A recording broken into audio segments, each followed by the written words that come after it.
অসংখ্য বাধা ও বিধিনিষেধের পর ইসরায়েলি রক্তচক্ষু পেরিয়ে অবশেষে শুক্রবার জেরুজালেমের পবিত্র আল আকসা মসজিদে পা রাখে হাজার হাজার ধর্মপ্রাণ মুসল্লি।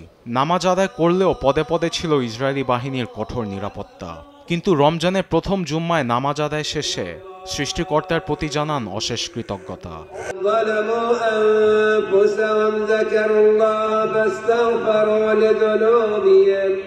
অধিকৃত পশ্চিম তীর থেকে আল আকসাতে নামাজ আদায় করে আবেগে আপ্লুত হয়ে পড়েন অনেকেই। ৩ বছর ধরে এই মসজিদে প্রবেশ করতে পারিনি। সৃষ্টিকর্তাকে অসংখ্য ধন্যবাদ এখানে আবার নামাজ আদায় করানোর জন্য।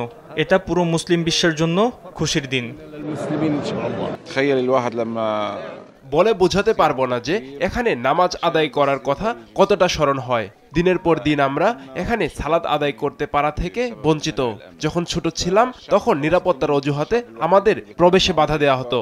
একজন ফিলিস্তিনির এটাই স্বপ্ন, আল আকসা মসজিদে নামাজ পড়ে বড় হওয়া। বৃহস্পতিবার ইসরায়েলের ঘোষণা অনুযায়ী রমজানের প্রথম জুম্মার জন্য কিছু সংখ্যক ফিলিস্তিনিকে মসজিদে প্রবেশের কথা বলা হলেও ধর্মপ্রাণ মুসল্লিদের ঢল থামাতে পারেনি তেল আবিব। অনাকাঙ্ক্ষিত ঘটনা এড়াতে পুরো জেরুজালেম নিরাপত্তার চাদরে ঘিরে রাখে ইসরায়েলি নিরাপত্তা বাহিনী, এমনটি দাবি করেছে নেতানিয়াহু।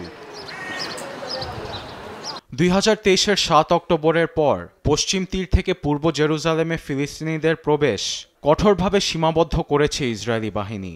ফিলিস্তিনিদের মতে এই বিধিনিষেধগুলো ইসরায়েলের জেরুজালেম ও আল আকসা মসজিদের ইসলামী ও আরব পরিচয় মুছে ফেলার বৃহত্তর অপপ্রচেষ্টার অংশ। তবে শুক্রবার নামাজ আদায় যেন এক নতুন প্রাণ ফিরে পেয়েছে ফিলিস্তিনের ধর্মপ্রাণ মুসল্লিরা।